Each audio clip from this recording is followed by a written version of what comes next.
What was it like, in the box with these, two guys, one at a time? That was fantastic. I mean, well, it's different because they worked very, very differently. Matthew tended to come to the set in character and pretty much stayed until we wrapped for the day. And so, of course, those scenes were incredibly intense. We would be in the small interrogation room, and then they would put baffling around us, so it became even more claustrophobic. And then he was smoking, and the air conditioner was off. So it was a tense shoot. And what happened was we ended up standing in character with him. With Woody, is very different. Woody in many ways works kind of the way I do. He's able to put on the character when you say camera's ready, and then you say cut, then he becomes Woody again. And so there's lots of fun. Your job in this was really kind of interesting because on the one hand, there's not an awful lot of lines, right, but they're really, really important. Everything you say and every little reaction is really important because basically we as the audience are sort of taking so much from you in terms of what are we supposed to think about this story. Right. Yeah, I think that's how we were meant to be. We are stand-ins for the audience, and Gilboa is pretty much asking the questions that I guess viewers would want to know. And at the same time, as the character, I can't let on what I know and what I don't know while trying to extract important information from both of these gentlemen and also Maggie Hart. You know anything about that? About Lake Charles? Yeah, let me see what you got. Jog my memory. Well, let's hear your story first. See how it fit with what we got. You're down, boss.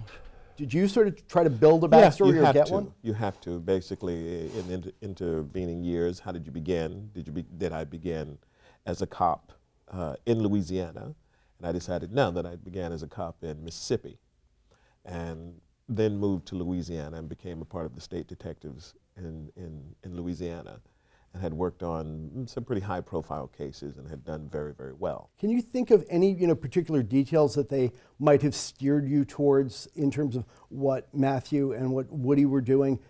Just things that you might want to pay some special attention to? Yeah, certain information, certain things Yeah. that they would say. I mean, that's usually when you would catch the glances. Yeah. Basically things that if you caught us glancing at one another, that was something that Nick and Carrie definitely wanted us to make sure we caught. And you could also tell by our glancing information that might be new to us without us necessarily giving it away because we know how good Rust is, Matthew McConaughey's character is. We know he's evaluating us as much as we're evaluating him. Really, wonderful contrast, I think, between Gilboa on the one hand and Brother Mazzone on the other. I mean, both remarkable, really memorable characters, but come at it from very different places. Right. So talk about Brother Mazzone. Brother Mazzone, I like to say Brother Mazzone was just a very, very dangerous nerd. Lamar, where's my Harper's? Say what? Harper's, the new issue. You didn't say that when you said a New Republic, an Atlantic, and a new something else. I did not forget to tell you Harper's. Every week I tell you the same shit, and every week you forget half of what I say. Tomorrow, first thing, you go down to the newsstand and you get Harper's.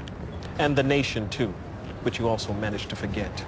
You've got, 3 African-American actors, and each of them are bringing something really sort of iconoclastic to the part. You've got, Omar, who's, iconic in so many ways, but, basically the gay stick-up guy. On the one hand, wearing a duster. You've got exactly wearing the duster. On the other hand, you're the Harper's reading guy who's with a bow tie, channeling Malcolm X. Right. And Stringer Bell, who on the other hand is quoting Robert's Rules of Order and macroeconomic. And so it's really none of these guys is sort of a stereotypical sort of just drug thug. I know. And I thought that was the wonderful thing about it. And I think that's, and going back to your earlier question, that's probably what people started identifying with or getting into about that these were complex and new characters that they hadn't seen before, or new, certainly African-American characters portrayed in a way that they weren't, that the general public and popular culture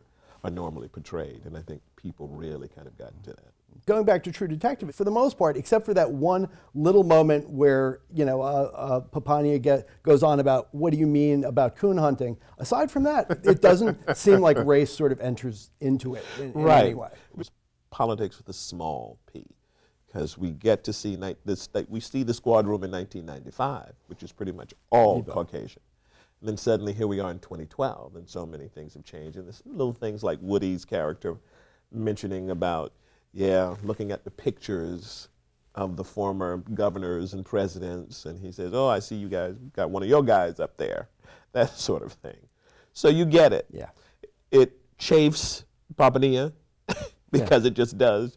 Gilboa, having come from Mississippi, he gets it. He knows where he is. We know we're in the Deep South, and he's just who he is.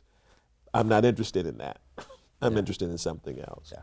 But it was great the way they kind of laid that in, but didn't, you know, with a big arrow going, hey.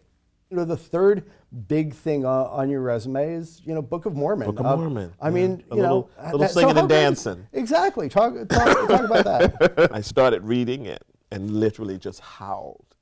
I couldn't stop laughing because I'm going, are you really going to say this? Like, yes, we know, we're sorry. I said, okay. I said, if you guys have got the balls to write this, then I can grow a pair and sing it for you. True Detective the musical.